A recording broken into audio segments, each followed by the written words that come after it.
最近ちょっとした不幸が続いて眠れない男ゆうちです。今回作っているプラモで僕にいくつか不幸が起きました。アルティメットニッパーが折れたり、塗料をぶちまけたり、接着剤の先端がなぜか中の容器にだけ落ちてきてしまったり、多分聞いているとしょうもねって思う感じだと思うんですが、積み重なるとちょっときますね。このように僕のアホな日常を話す動画ではなく、ガンプラや美少女プラモを中心に改造や全塗装を行っていくチャンネルですって毎回言ってるんですが、ガンプラを作るのは今日ちょっと久しぶりです。ちょっと前まではガンプラ美少女プラモを交互に作ってたはずだったんですが、最近僕の頭のネジがゆるゆるになってしまって美少女プラモばっかり作ってました。だが何を作ろうそう迷っていた時に、この HG ガンダムヘビーアームズを作るしかねえって思いました。ヘビーアームズ好きな機体ですし、まあ何よりもこのチャンネルの一番最初はヘビーアームズ風に塗装するガンダムですから、5号機じゃないからね。まあうだうだなんか語るより早速開封していきましょう。ランナーを並べていくとこんな感じ。赤とオレンジの成型色がめちゃくちゃ綺麗ですね。こいつは楽しみですね。早速切り離していきましょう。切り離すとこんな感じ。もう早く組み立てたいのでどんどんいきましょう。さらに組み立てるとこんな感じ。そしてさらに組み上げるとこんな感じ。この HG いいですね。動かしやすい、組み立てやすい、何よりもかっこいい。僕はだいたい半日ぐらいでここまでサクサクっと組み上げることができました。ポロリとかほとんどなくてですね、ほんと組み立てて気持ちよかったです。稼働範囲についてはこれから一緒に見ていきましょう。まずは肩です。ホーミングミサイルを撃つために肩を展開させることができます。肩はボールジョイントになっていますので、ある程度角度をつけることができます。さらに肩は前に引き出すことができます。腕はミサイルなどが少し邪魔しているので、肩よりちょっと下まで上げることができます。二の腕の部分は回すことができます。肘は二重関節になっていますので思いっきり曲げることができます。ちなみにガトリングは手首をつけているとはめることができません。なので手首を外してからガトリングを取り付けるような形になっています。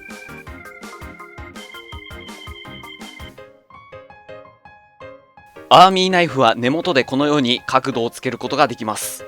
根元の渋みもバッチシなので垂れたりすることはないです。続いて頭は邪魔するものがないのでノンストレスで角度をつけたり回すことができます。続いて胸のガトリングのために胸を展開させることができます。続いてスカート周り、前のスカートに関しましては同時稼働になっています。横のスカートは30度ぐらい角度をつけることができます。後ろのスカートも同様にある程度角度をつけることができます。続いて足の付け根はこのように前後に稼働させることができます。続いて膝は二重関節になっていますので思いっきり曲げることができます。つま先は稼働させることができ、根元はボールジョイントになっていますので角度をつけることができます。ふくらはぎについているマイクロミサイルはもちろん展開させることができます。続いて股関節はしっかり開くことができます。ごついので関節はあまり曲がらないのではと心配になると思うんですが、しっかり曲がるのでポージングも問題ないです。次にランドセルに追加のパーツを取り付けることによってガトリングをマウントさせることができます。このマウントさせてる時の背中、自分好きです。こういう細かいギミックも再現しているところ、やはりこの HG いいですね。さて稼働チェックは以上になります。動かしやすくポロリもなく、プロポーションもとてもかっこいい、本当にいいキットです。劇中では5人の中で唯一大破や中破していない機体、まあ自爆とかはしてますけどね。なので僕のイメージではバッチバチに汚れているのではないだろうかと思っています。そこで今日はこいつをバッチバチに汚し塗装をしてちょっとしたジオラマを作っていこうと思います。では行こう。まずはブレードアンテナを尖らせていきましょう。安全基準で丸まっているブレードの先端をニッパーで切り落とし、ヤスリなどで形を整えていきます。ちょっとした手間なのですが、これをやるだけで一気にかっこよくなります。続いて手前のスカート部分、真ん中をニッパーで切ってあげることによって左右独立稼働させることができます。続いて筋彫りです。マイクロミサイルの蓋の部分、太ももの部分が少し寂しいので筋彫りをしていきます。簡単な形だったのでガイドテープを貼り筋彫りを行います。その後ヤスリをかけて歯ブラシで細かいゴミを取っていきます。次にイエローサブマリンさんで売っていたウィングゼロのバラパーツ、こいつを使ってヘビーアームズの腕にビームサーベルが刺さっている構図を作りたいと思います。組み上げるとこんな感じ。ヘビーアームズより少し腕が短いです。さらに軸がないのでこのままだと腕がつけられません。なので余ったランナーくずを差し込み接着剤をつけて使えるようにします。さすがウィングゼロですね。あとはそんなに加工せずすんなりガトリングもはまっちゃいました。はまって安心というわけではなく、腕にビームサーベルをマウントできるようにしていきます。いい感じの溝があったのでいらない部分をニッパーで切り落とし、リューターで形を整えていきます。リューターで整え終わったら少しヤスリで表面を整えてあげてビームサーベルをセットしていきます。続いて装甲にも一手間加えておこうと思います。挟み込みで装甲をつけるパターンだったんですが、中のダボ軸などをカットしてスライドでつけられるようにしました。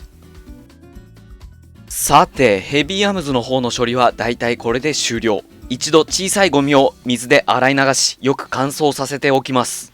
その間にジオラマを作っていこうと思います。ビームオフィスウェイから発売されている工業地帯セットを使っていきます。プラモを組み立てたら100均で買ったボードに載せていきます。この時にどんな感じに仕上がるのかを少し頭でイメージしていきます。僕はオープニングのヘビーアームズ、襲撃し終わったヘビーアームズを想像しております。なので今置いたプラモたちは壊れているべきなのではないだろうかと思いました。そこで配管など鉄塔を火で炙っていこうと思います。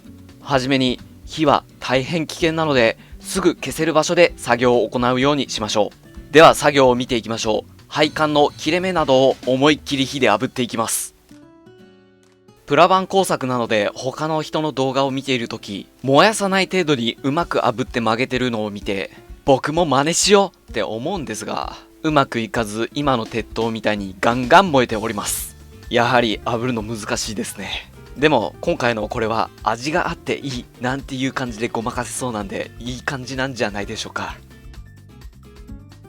続いてハンダゴテを使って切り裂かれている部分、弾痕などを表現していきます。ある程度こんな感じになるのではないだろうかっていうのを想像しながら弾痕をつけていきます。ハンダゴテはだいぶ熱いのでやけどには気をつけてください。次にミスタークレイ粘土を使って地面を作っていこうと思います。まずは粘土を取り出してタンクや鉄塔が乗るぐらいの大きさに引き伸ばしていきます。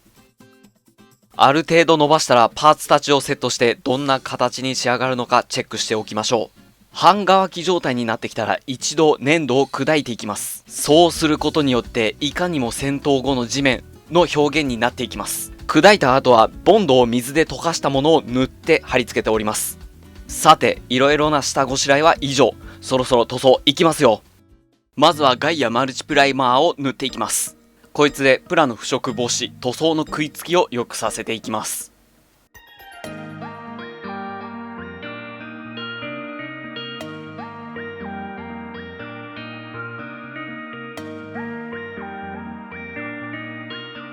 次にサーフェイサーエボブラックで全てのパーツを黒に染め上げます。そしてプラだけではなくジオラマの方も真っ黒に染め上げていきます。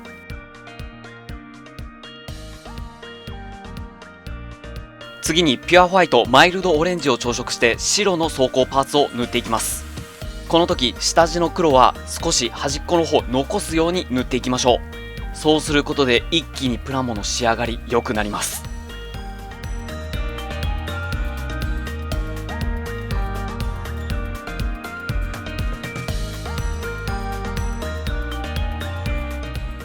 次にローズブライトレッド、ローズディープレッドを使って赤の装甲パーツを塗っていきます。そういえば僕は新機動戦機ガンダムウィングは OVA から入った口です。その頃からヘビーアームズが好きだったんですが、どこに惚れたかっていう話ですよね。民衆が集まって大きい画面でガンダムの戦闘を見ているシーンで一瞬映ったヘビーアームズが全弾発射してるのがすっごいツボでした。だからそのうちエンドレスワルツ仕様も作りたいです。オレンジパーツにはコーラルオレンジ、ローズディープレッドを調色して塗っていきます。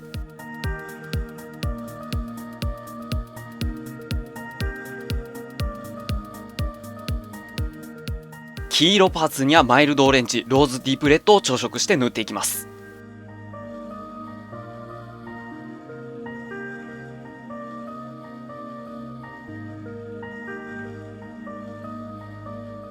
次にブルー FS15050 を使って胸の青い部分を塗っていきます。次にメカサフスーパーヘビーを使って内部フレームを塗っていきます。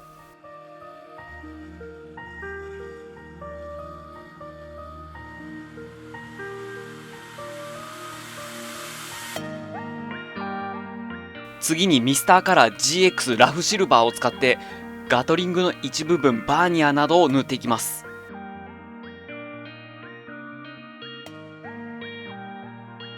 ラフシルバーの上からクリアレッドを使ってバーニアの内側を色付けしていきます。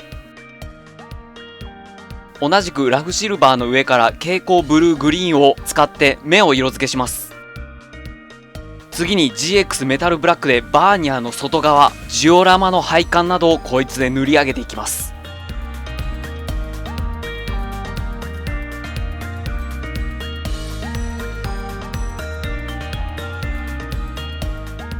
ジオラマの地面にはグレー FS36118 を使っていきます。地面の塗装も同じく端っこは黒を残すように塗っていきます。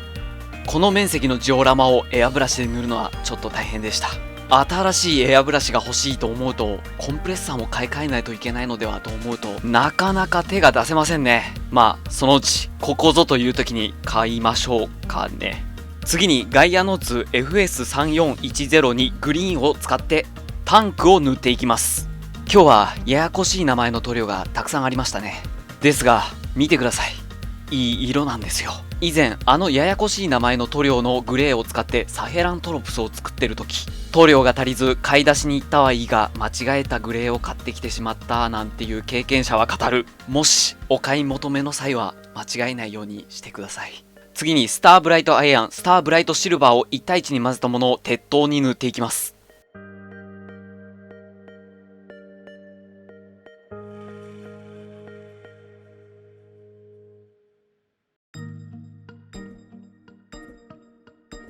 メタリックを塗り終わったら次にグレー FS36270 を端っこの方は少しメタリックが残るような感覚で塗っていきます。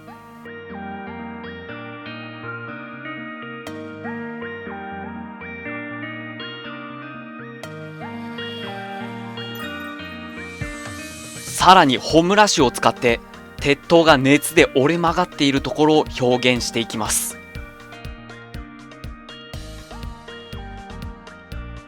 さらにマイルドオレンジで明るい黄色を塗っていきます。これを塗ると一気に溶けてるっぽく見えてきます。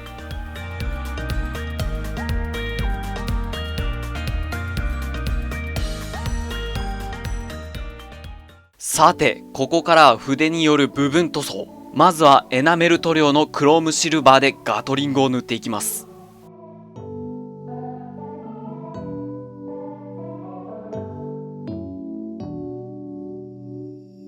次にフラットブラックを使って目の周りや腰の黒いラインを塗っていきます。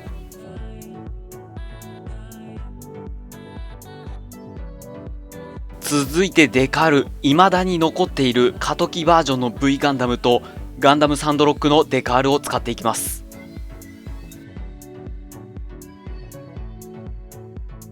さらに自作デカール、身内がオズのマークのデカールを用意してくれました。こいつを緑色に塗ったタンクの周りに貼っていきます。インクジェットで作っているのでまず使う前にトップコートを拭きます。その後普通のデカールと同じ水につけて貼り付けていくだけです。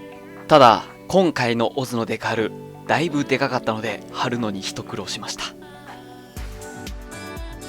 次にスーパークリア艶消しを使ってヘビーアームズやジオラマに一度トップコートを引いていきます。そしてよく乾かしたら次汚し塗装していきます。まずは墨入れブラックを全てのパーツに塗っていきます。エナメル塗料はパーツを破壊しやすいので塗りすぎには気をつけましょう。全体的に塗ったら次にエナメル溶剤を綿棒に染み込ませ、液だれを意識しながら塗料を拭き取っていきます。拭き取りが終わったら次にフラットブラックをスポンジにつけてチッピング塗装をしていきます。チッピング塗装はやる前に何回かどこかで無駄打ちしてから本体に塗るようにしましょう。塗料が乗りすぎているとベタって塗れてしまうので、スポンジが少し乾いてるぐらいが僕の中ではベストです。次にクロームシルバーを使って先ほど黒でチッピングした部分や手のパーツをチッピングしていきます。これをやることでいかにも金属が剥げているように見えて、より使い込まれているように見えて、とてもかっこよくなります。次にホワイトを使ってジオラマの地面をドライブラシしていきます。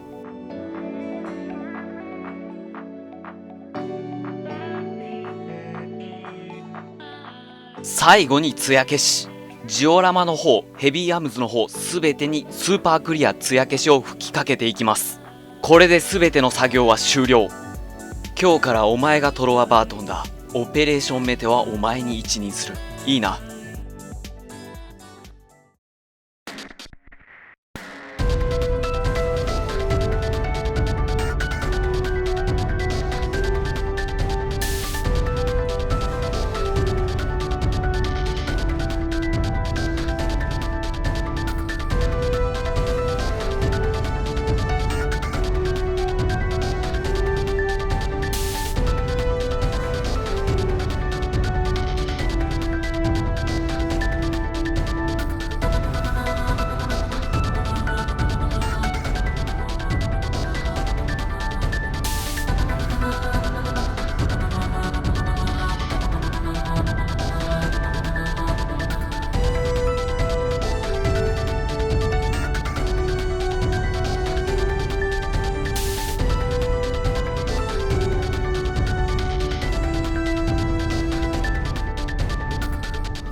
いかがだったでしょうか。今回の HG ガンダムヘビーアームズ汚し塗装。去年から部屋にずっとあったんですが、いつ作るか機会を伺っていたら、バウンドドッグを先に作ってしまい、デンドロビウムのミキシングをしてしまい、ガンダムヘビーアームズの存在を完全に忘れてた時期がありました。その分とても塗装に力を入れて作ったので、いい感じに仕上がったのではないかと個人的には思っております。それにこのチャンネルあと1ヶ月ぐらいすると1周年になるので、いい前祝いになった気がします。また風邪ひいてちょっと体調悪い中作るのもあれだからですね、今のうちにと思って。さて今日の動画は以上。あと4機のジオラマも作ればオープニング再現できるんじゃないかと思った方、僕のモチベーションのためにグッドボタンを押してくれると嬉しいです。それではまた次回の動画でお会いいたしましょう。またな。